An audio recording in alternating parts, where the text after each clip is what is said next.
Psalm 91 has comforted millions going through all kinds of dangers and difficulties.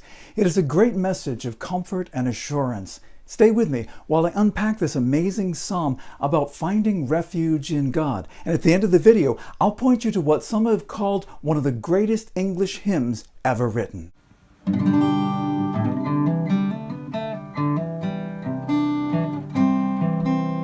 Hey everyone, Pastor Kevin Patterson here, seeking to live out and help you live out the teachings of Jesus.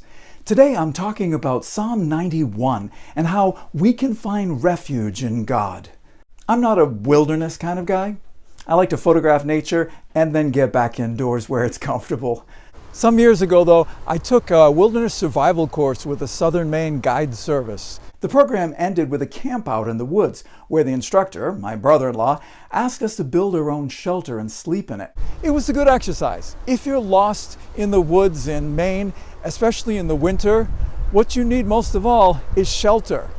Being able to find shelter from the snow, the wind, the rain can mean the difference between surviving or not.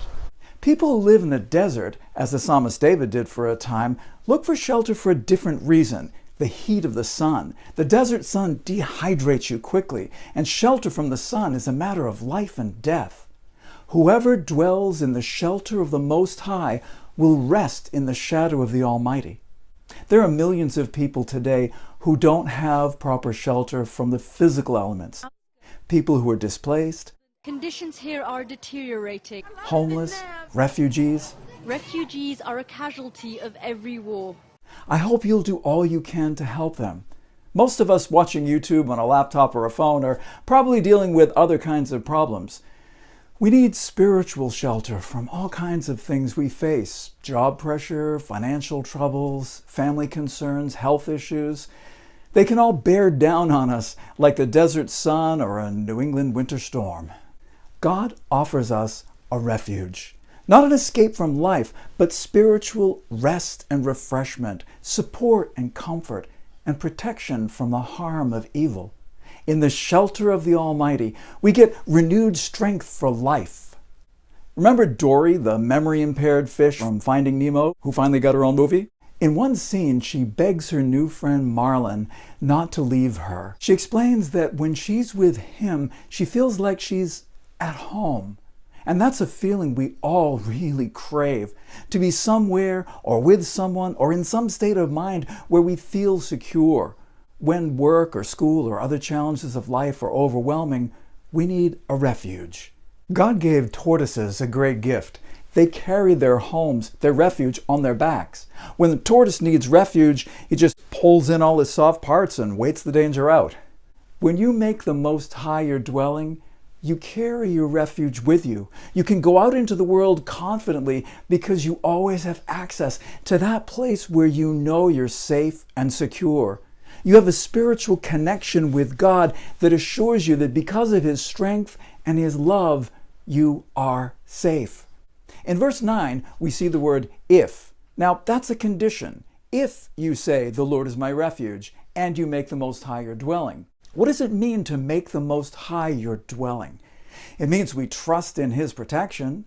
We believe that He's strong, stronger than the forces that threaten us. We believe that He's loving, and that in His love, He wants only good for us. We believe that He's all-wise, and that He knows what's ultimately best for us. It also means that we trust in His protection rather than seeking safety and security in things that are not good. To make the Most High your dwelling is to trust in His protection without resorting to anything that's outside the character of Christ.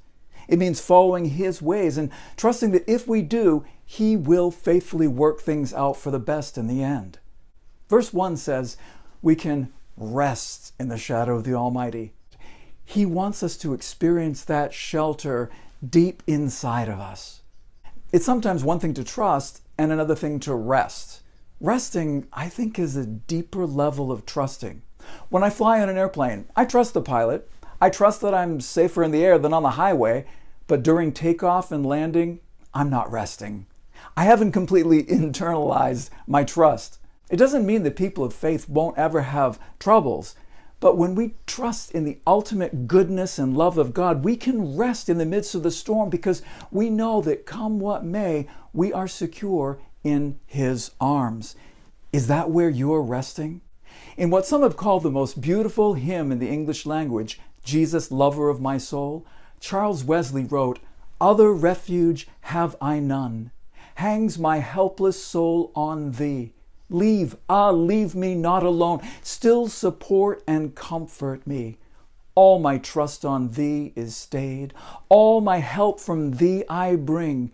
Cover my defenseless head with the shadow of Thy wing." Check out this version on YouTube by the Welsh singer Aled Jones on a spectacular peak in the Andes Mountains. It gave me chills. I'm Pastor Kevin Patterson, seeking to follow and help you follow the teachings of Jesus. If you enjoyed this video, then please consider supporting your local homeless shelter or the work of World Vision. Subscribe to this channel by hitting the red button below if you like. It's free and lets me know that you're watching regularly. Until next time, make the Most High your refuge and rest in the shadow of His wings.